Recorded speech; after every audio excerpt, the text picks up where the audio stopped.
Sir thank you. ഒരു പേഴ്സും കിട്ടിയിട്ടുണ്ട് sir. എവിടുന്നാ? ഈ ലൈറ്ററും പേഴ്സുമാണ് സാർ ശവത്തിനടുത്തുനിന്ന് കിട്ടിയത്. തൊണ്ടി എടുത്തിട്ടാണോ സീർത്ത് എത്തിക്കാൻ തരുന്നത്? സാർ, ഓ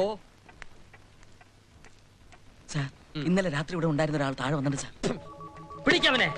സെബാസ്റ്റ്യ, എണ്ണാൻ തയ്യാറായിക്കോ? 1 2 3 4 ഇപ്പോഴല്ലോ. ശരി സാർ.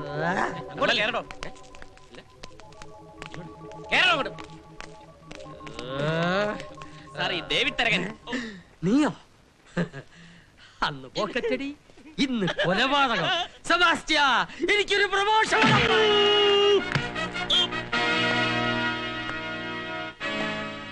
പറയടാ, തരകനെ കൊല്ലാൻ ആരാടാ നിന്നെ സഹായിച്ചത്? ഞാനല്ല കൊന്നത്. പിന്നെ ഞാനാന്നോടാ കൊന്നത്? നീ അല്ലല്ലേ? അല്ല. സെബാസ്റ്റ്യ, എണ്ണിക്കോ.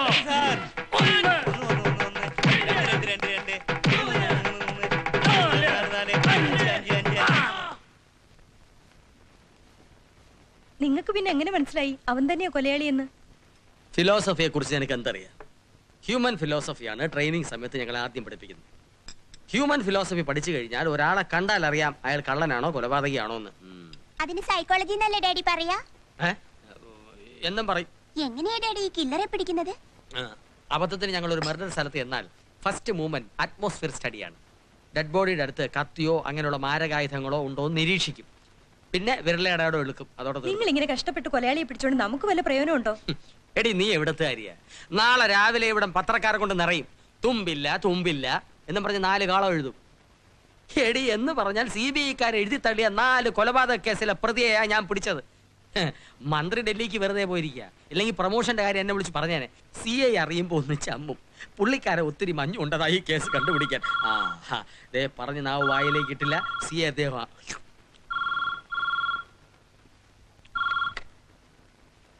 ഹലോ, അതെ സാർ. വിഴുങ്ങി സാർ. കസ്റ്റഡിയിലുണ്ട് സാർ. കൊലയാളിയുടെ കാര്യം മിസ്റ്റർ കൃഷ്ണൻകുട്ടി 4 പേരെ അവൻ തന്നെ കൊന്നു സമ്മതിപ്പിച്ചു സാർ. യഥാർത്ഥ പ്രതിയെ പോണ്ടിച്ചേരി വെച്ച് തമിഴ്നാട് പോലീസ് അറസ്റ്റ് ചെയ്തു. അപ്പൊ ഈ കൃഷ്ണൻകുട്ടി അവനെ ലോക്കപ്പിൽ നിന്ന് ഹോസ്പിറ്റലിലേക്ക് മാറ്റിയെന്ന് കോൺസ്റ്റബിൾ വിളിച്ചു പറഞ്ഞു. അതറിഞ്ഞിട്ടാ തന്നെ വിളിക്കുന്നേ. വേഗം വല്ല മെഡിക്കൽ കോളേജിലോ വെല്ലൂർക്കോ കൊണ്ടുപോയിക്കോ. അവന്റെ കാറ്റ് പോയ തന്റെ തൊപ്പി തെറിക്കും. ഞാനിപ്പോ എന്ത് ചെയ്യണം സാർ? ഞാൻ പറഞ്ഞില്ലേ, ഏതെങ്കിലും നല്ല ഹോസ്പിറ്റലിൽ കൊണ്ടുപോയി അഡ്മിറ്റ് ചെയ്യിക്കി. ശരി സാർ. പ്രമോഷന്റെ കാര്യമാണ് കേട്ടോ പറഞ്ഞത്? അല്ല, പിന്നെ പോസ്റ്റ്മോർട്ടത്തിന്റെ. ആരുടെ? എന്റെ. ഇപ്പൊ വെല്ലൂരോട്ട് കെട്ടിയെടുക്കണമടി. നിങ്ങൾ ഇവിടെ നിന്നാ മതി.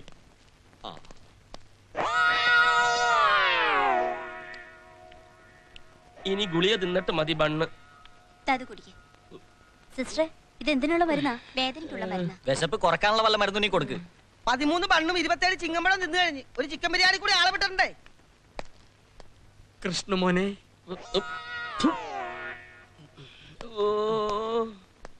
കൃഷ്ണമോനെ, ഇങ്ങനെ ഒരേ കിടപ്പ് കിടന്നാൽ മനസ്സ് മുരടിച്ചു പോകും. എഴുന്നേറ്റേ, എഴുന്നേറ്റേ. എങ്ങനെ എഴുന്നേക്കാനാ? ഇവന്റെ അസ്ഥി മുഴുവൻ ഒടിച്ചു നുറുക്കി കളഞ്ഞില്ലേ?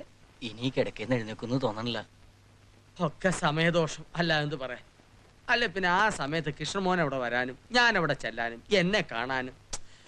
അല്ല, ഞാൻ ഓർക്കുകയായിരുന്നു ഞങ്ങൾ തമ്മിൽ എന്തോ മുജ്ജന്മ ബന്ധമുണ്ട്. അല്ല പിന്നെ ഇങ്ങനെ വരുമോ? കൃഷ്ണമോനെ, നീ എത്ര തവണയാ ലോക്കപ്പി വന്നത്? മുൻജന്മ ബന്ധം തന്നെ. കഴിഞ്ഞ ജന്മത്തിൽ ഞാൻ വണ്ടിക്കാളയും സാറ് വണ്ടിക്കാരനുമായിരുന്നു.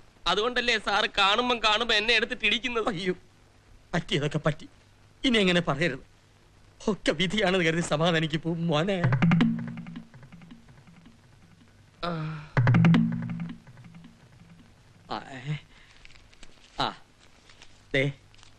ഇത് വെച്ചോ. എന്നിട്ട് പോയി ചവനപ്രാശമോ അജമാംസ രസായനമോ എന്തെങ്കിലും മേടിച്ച് കഴിക്കുക. ശരീരം ഒന്ന് പുഷ്ടിപ്പെടട്ടെ. സാറേ, 6 മാസം ഈ കിടപ്പ് കിടക്കണമെന്നാ ഡോക്ടർ പറഞ്ഞത്. കഴിഞ്ഞുകൂടാൻ ഒരു ഗതിയുമില്ല. മോനിയ നല്ലൊരു ജോലി മേടിച്ചു തരുന്നുണ്ട്. എന്ത് ജോലിയായിരിക്കും സാർ ഉദ്ദേശിക്കുന്നത്? വല്ല ദേഹെണ്ണ ഉണ്ടാക്കുന്നതാണോ? ഹേയ്, നല്ല മാന്യതയുള്ള 4 അക്ക ശമ്പളമുള്ള ജോലി. ഇവിടെ ഞാൻ ആളുമാറി ഇടിച്ച കാര്യം ആരോടും പറയരുത്.